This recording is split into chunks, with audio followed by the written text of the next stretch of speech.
Hello, vinyl community. It's Bill here again.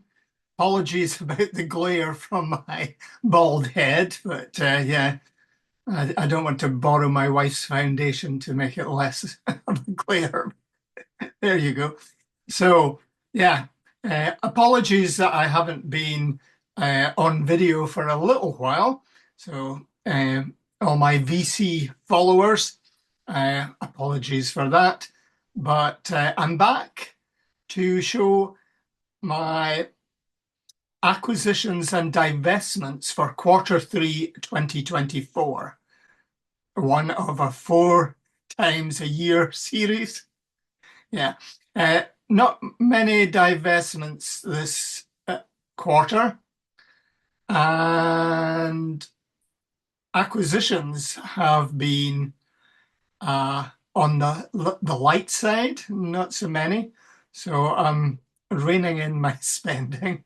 So, but I'm still waiting on one. I ordered Jack White's No Name a few weeks ago, and I got a notification, an email to say, yeah, it's on its way, and I had a shipping number I could track. I think it only tracked while it was in the US, so it's probably in a container halfway across the Atlantic at the moment.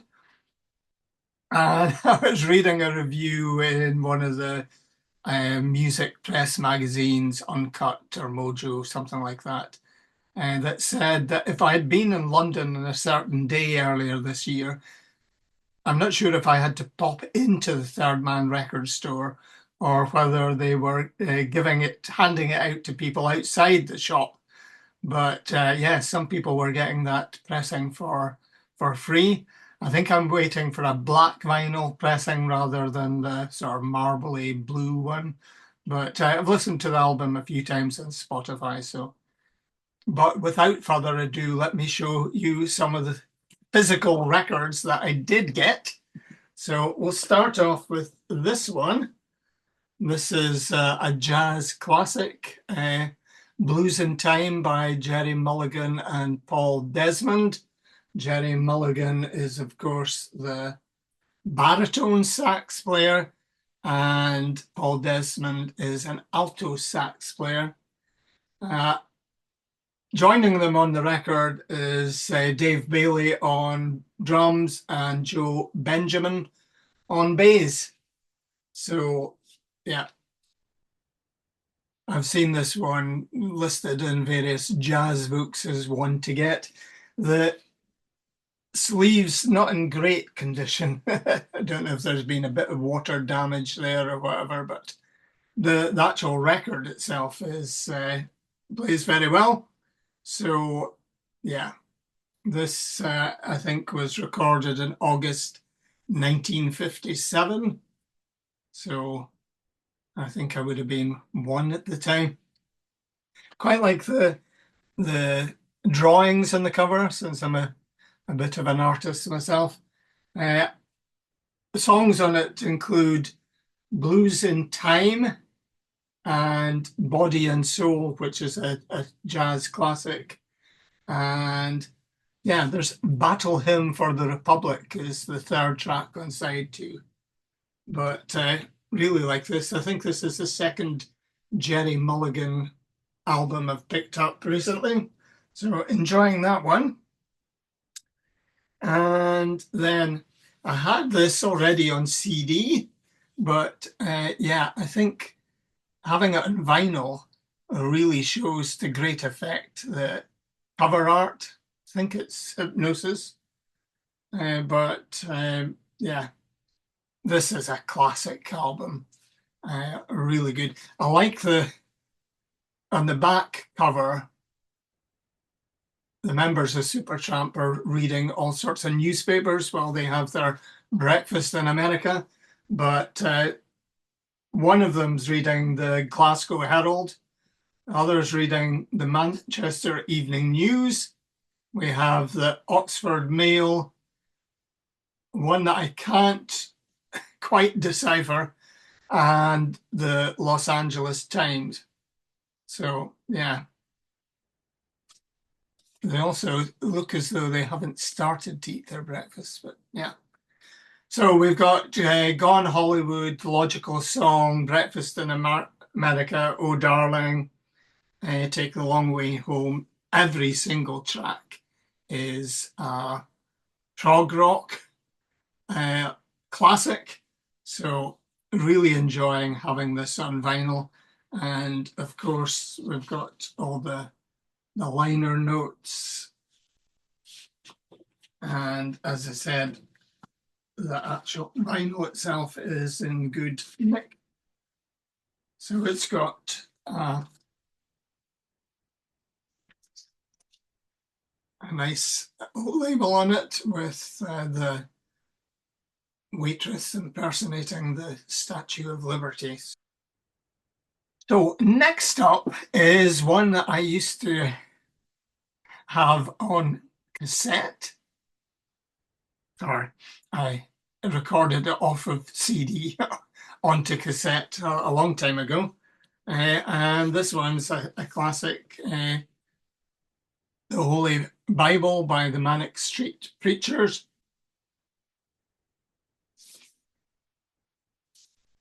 The track listings on the front with all the R's reversed.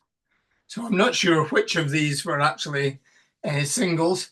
I like the paintings on the front, very Lucian Freud like, and yeah, I don't know. There's not many credits on here. And so faces of Jesus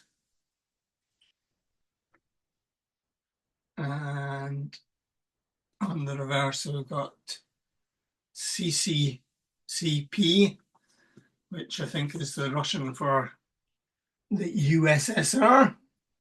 So really pleased to pick this one up. I think this is the last one with, is it Richie Edwards, the guy that was quite a driving force but then went missing. And I still believe that the rest of the band are keeping royalties for Richie if he ever reappears. I would describe the music on this as like, I hope this isn't derogatory, but like a sort of British Green Day. So it's very punky, some great guitar and driving bass on this. And yeah, some interesting between the tracks vocals and sort of soundtrack. So yeah, really enjoying it. As I say, I had it a long time ago and used to play it on cassette, a C90 cassette in my car before I had a CD player, etc. So, and I thought I'd have a look through their second-hand stuff while I was in the shop, and I picked up this, The Misty Mountain by Billy Jackson and Billy Ross. Yeah. My surname is Ross, and yeah, some of my friends call me Billy. So, or the people that I was at school with. So this is sort of what you call it, Scottish sort of traditional style music, or contemporary traditional, if there is such a thing. But this album was recorded in 1984. These are the guys in the back. I think this is Billy Ross here. He's it's not me. I have no musicianship at all. I see there's a harp there, and I'm not sure if that's a dulcimer that Billy Jackson is holding. But yeah, there's some great, I think, traditional songs such as Landfall and the Glen of Copsewood. But there's some Gaelic ones here. It says that Billy Jackson plays the gut-strung clarsach, a nylon-strung knee harp, whistle, Uilleann pipes, piano, and a DX synthesizer, where Billy Ross is on vocals, guitar, dulcimer, and whistle. So really enjoyed this. I thought it might not be my sort of thing. We've got all the lyrics as well, including the Gaelic lyrics. So I'll be able to translate them to really know what the song's all about. Now, this next one is one of a series of these Jazz Tribune albums. You think these were, something from the 50s or 60s, but they're actually made in 1986. But yeah, Red Nichols and Phil Napoleon, I think in 1986, it cost £8.49. But there's a whole series of these, and this is sort of early jazz. So we've got various lineups. So it's like a compilation, but it features these two guys, Red Nichols and Phil Napoleon. Various lineups, as I said, there's the Tennessee 10, Red and his Big Ten, Red Nichols and his orchestra, Red Nichols Stompers, and Napoleon's Emperors. That's quite a clever sort of switch around, pun on Emperor Napoleon.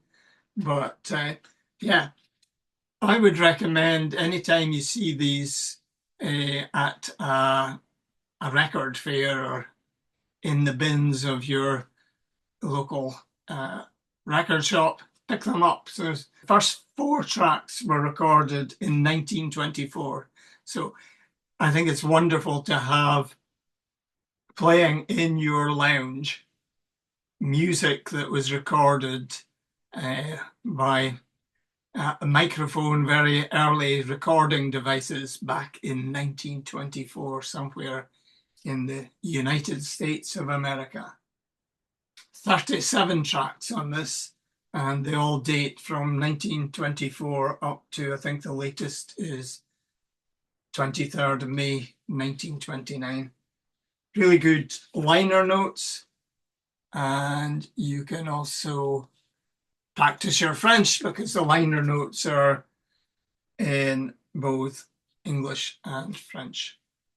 So I have another one, I think is it Memphis Blues or Chicago Blues as part of this series.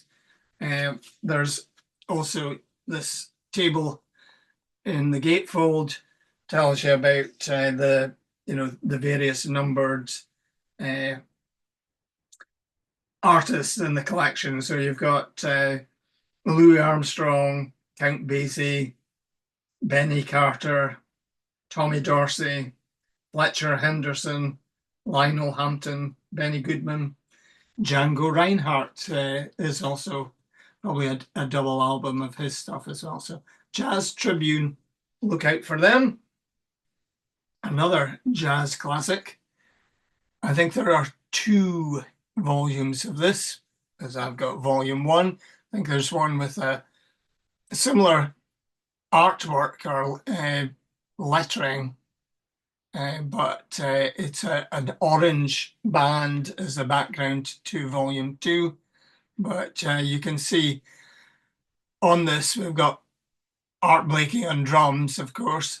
I was lucky enough to see Art Blakey in the 1980s in Aberdeen. I think Wynton Marsalis was one of the jazz messengers then. But yeah, Art Blakey on drums, Clifford Brown on trumpet, Horace Silver on piano. But yeah, we've got A Night in Tunisia is on this one, and Quicksilver, Once in a While, Wee Dot. Don't know if there's a Scottish influence on Wee Dot or not, but yeah, photos by Francis Wolff on the back and on the front. Yeah, Blue Note, sort of distinctive Blue Note artwork. And yeah, the music on this is first rate. And then, I like the blues. I love the blues. So we've got the Mississippi River on the cover, and this is a double sampler from Sonnet Recordings. But the artists include Booker White, Snooks Eaglin, who's a fantastic sort of human jukebox. I think in his early days, he would be on the sidewalk porch, and yeah, he would be given a dime to play, a hit song of the day, and he would duly oblige. So a very talented musician. We've got Champion Jack Dupre and Big Joe Williams, Memphis Slim, Eddie Boyd, and Robert Pete Williams. Now that was quite interesting because I have been reading this book. So I think I bought this book in about 1973. It was actually published in 1971. So I think this is, yeah, my first edition. Some nice photographs in it and essays. Well, there's Blind Lemon Jefferson. I think you'll have seen that photograph umpteen times before. So there's sort of chapters on Howling Wolf and Muddy Waters. So one of the guys is Robert Pete Williams, and it's quite an interesting account of going to Peter Gurlnick, going with a friend to find Robert Pete Williams, and I don't know if they're somewhere in Kentucky or where exactly they are, but they're trying to track Robert Pete Williams down to have an interview, and they go into a juke joint and uh, ask if anybody knows this blues man called Robert Pete Williams, and nobody does. So they drive on a little further, another 5-10 miles down the road, go into another bar, and then eventually they come across somebody who says, "Oh, I know the guy," and he draws them a map, and they follow the instructions on the map to the not sure you would say to the letter, but according to the schematic of the map, they find their way to have an interview with Robert Pete Williams, who I think was imprisoned in, well, Angola prison, but it's Angola in the state of Kentucky, I suppose, somewhere in America, and rather than the African country.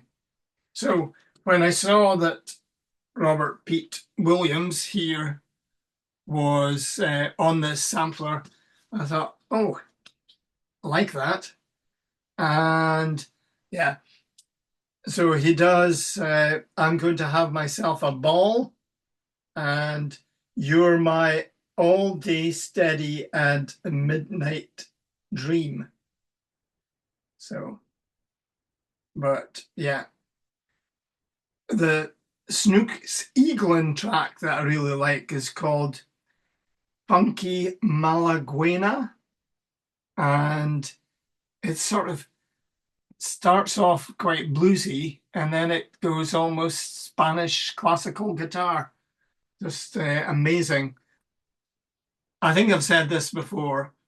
Sometimes when you get a blues album by one blues guitarist or a blues piano player or a blues harp player, it can get a bit samey.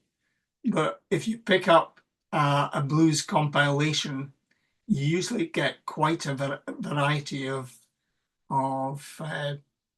tracks and musical instruments on it. So yeah, and in the gatefold, you've got a little pen portrait of each artist. Yeah, he was Robert Pete Williams. It says he had a spell at a Angola prison in Louisiana for murder. And I think when you read this book, I think maybe it wasn't quite a premeditated murder, but yeah, but the poor man has paid his dues, and yeah, he's an interesting blues man as well. Highly recommend. I think I picked this up for a tenner from Gold Star Records in Aberdeen, and Ruben there has a great selection of albums there. So both new and second hand, or do we call them pre-loved? But I really love this great sampler.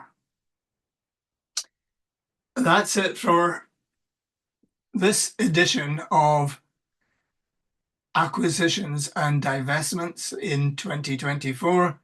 And yeah, I'll have to think up a new theme so that I can do some other videos to keep you all interested in my channel. So that's it for tonight. Take care. I hope my friend Kevin is still doing well, and shout out to Stuart uh, if he's made it all the way to the end of this video. Bye just out.